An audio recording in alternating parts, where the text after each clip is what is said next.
Hello and welcome to Strat News Global, Mr. Suri. Mr. Suri is India's former ambassador to the UAE, and now he's a distinguished fellow with the Observer Research Foundation in Delhi. Mr. Suri, let me begin by asking you, what do you think has been the impact of some recent tweets by Indian residents in the UAE?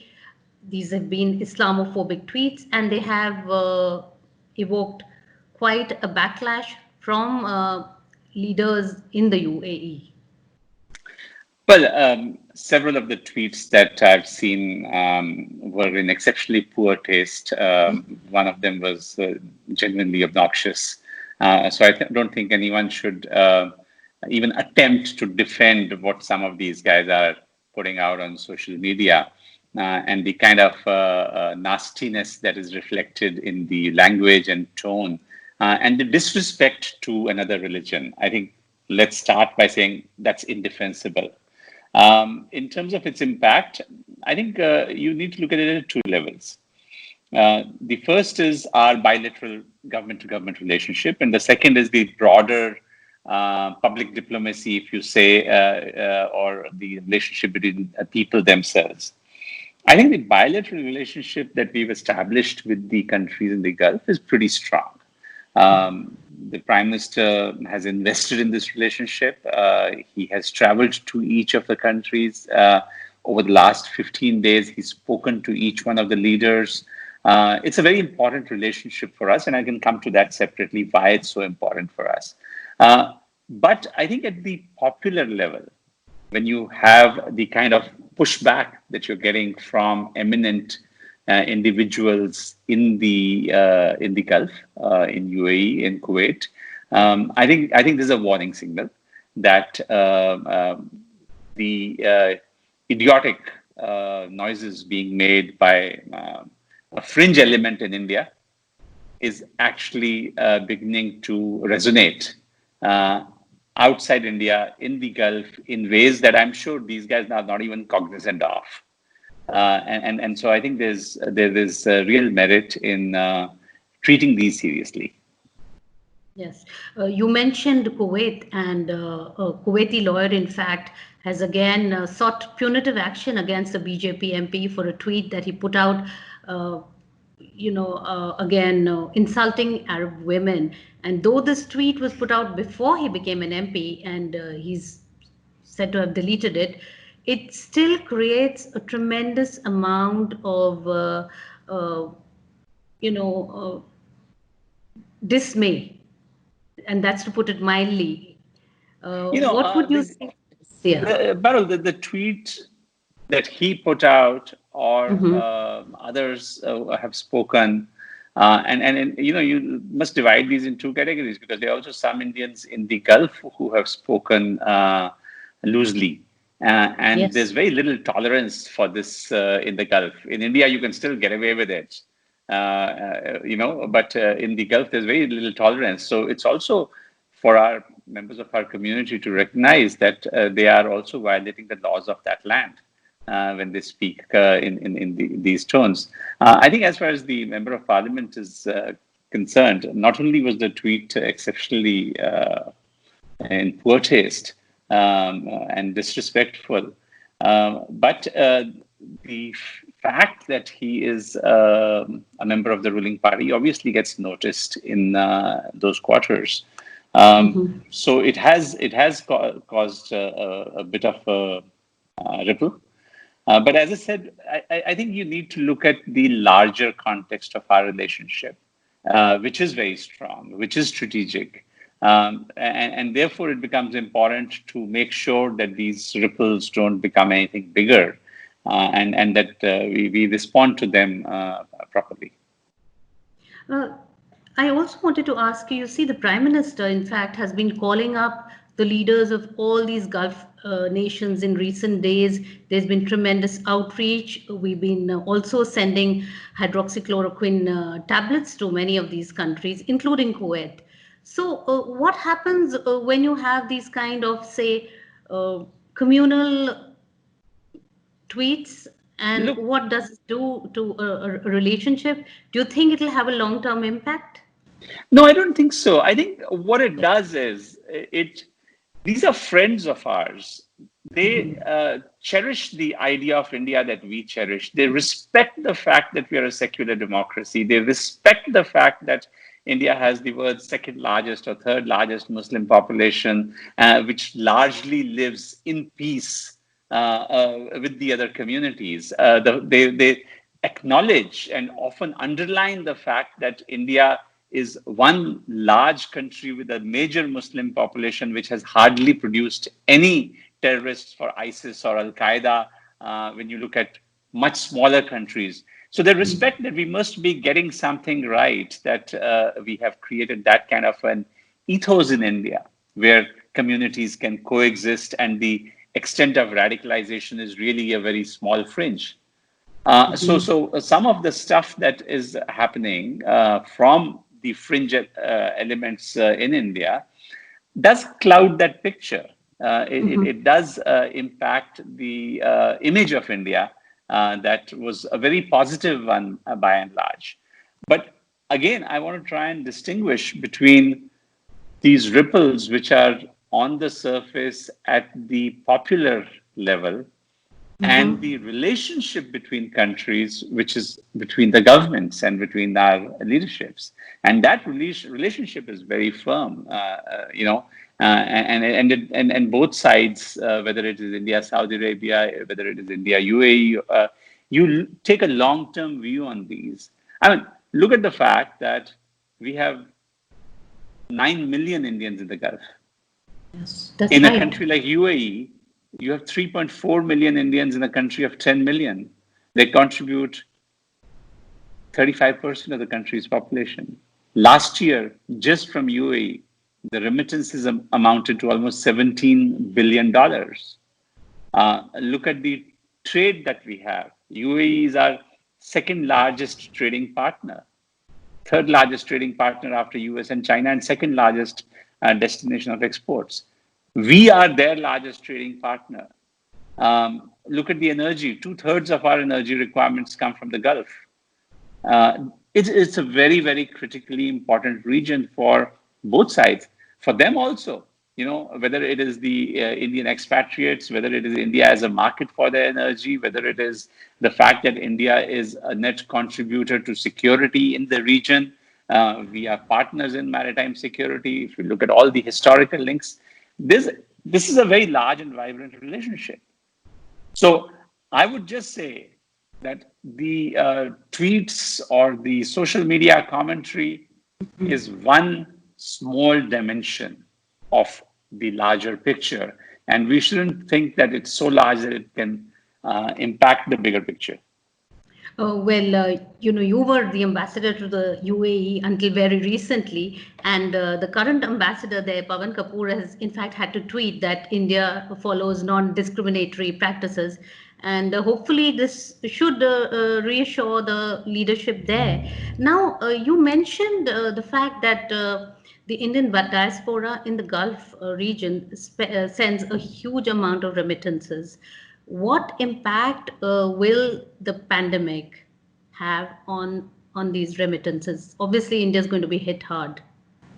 I think going forward, and really depending on the duration of the pandemic, we really see a situation where um, the slowdown in the Gulf, the combination of the pandemic and the low oil prices, Yes. brings a lot of major projects to a halt, starts impacting the economy, and that will have a secondary impact on Indian workers in the Gulf. I foresee a situation where in the next few months, as the flights reopen, a number of people will be without jobs and will be forced to come back, and that will hit the remittances. So that's something that I think we expect to happen. It's happened before, but this time I think this double whammy of the oil prices being as they are and the COVID-19 is going to impact. So, how do you see India handling this situation? Now, a lot of these migrant workers have been wanting to return to India, but of course, we can't have them back immediately because of the lockdown and also because no flights are operating. Uh, how do you see things unfolding, say, in the next few weeks where these blue collar workers are concerned? I think it's going to be a challenge for the state governments because at the end of the day, they are going to land up in Hyderabad or Kochi or Calicut or Amritsar or wherever home is closest for them.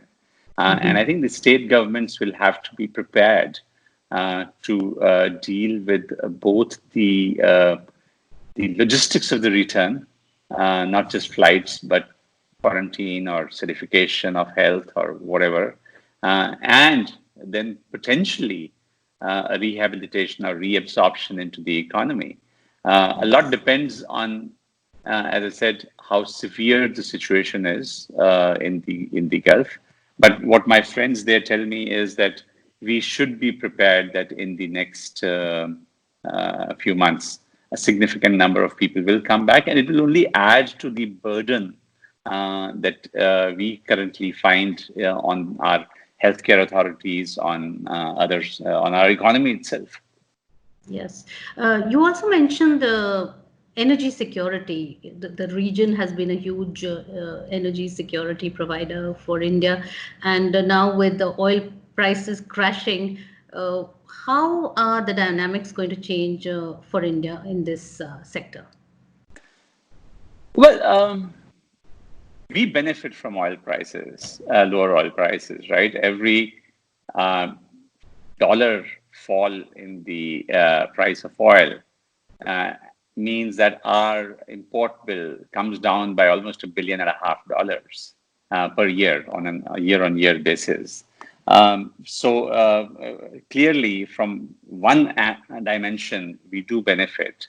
But when the economies in those countries shrink or the economic slowdown happens, that has negative impacts on us.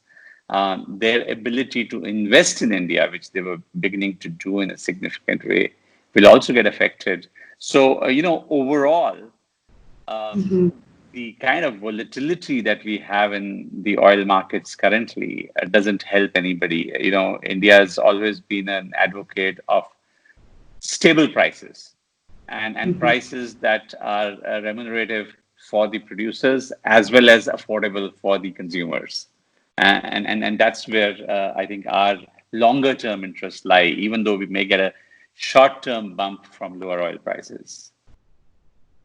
Now, India UAE ties have been in an upswing in recent years. Prime Minister Modi was the first Indian Prime Minister to visit the country after Mrs. 1981. Gandhi.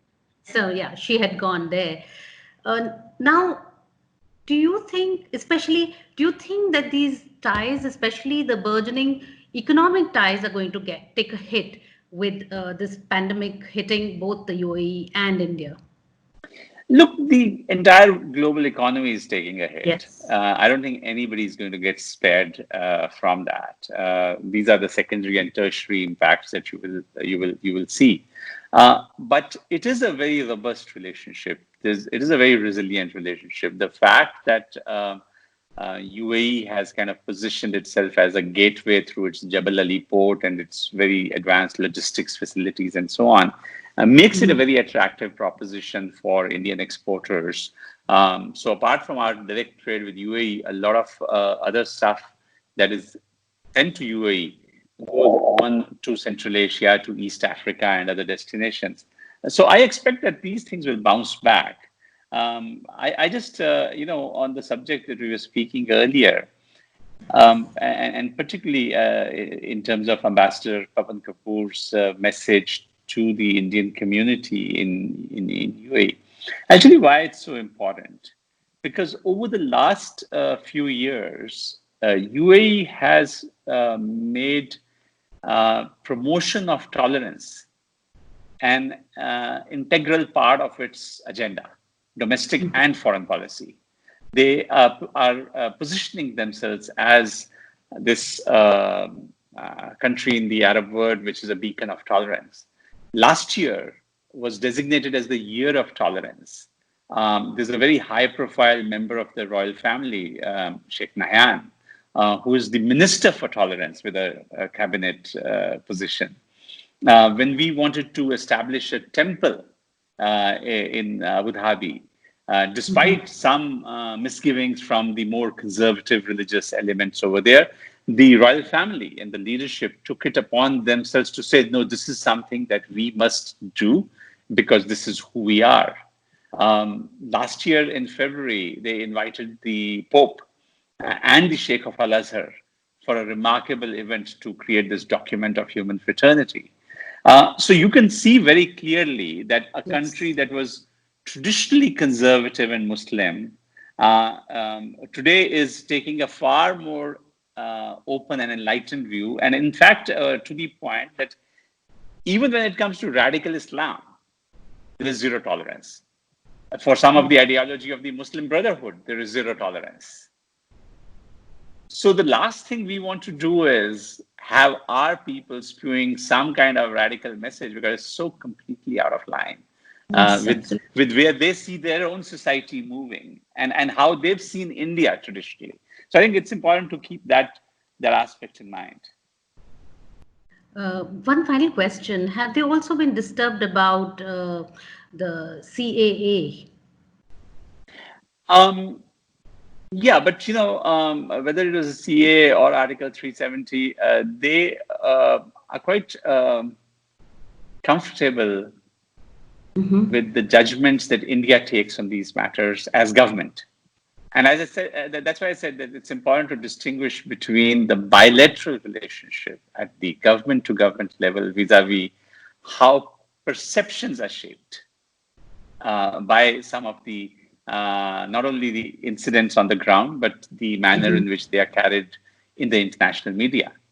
So while the relationship between our countries remains strong, I think some of the developments do have an impact on India's soft power in the region. On that note, thank you so much for talking to Strat News Global, Mr. Suri. Pleasure.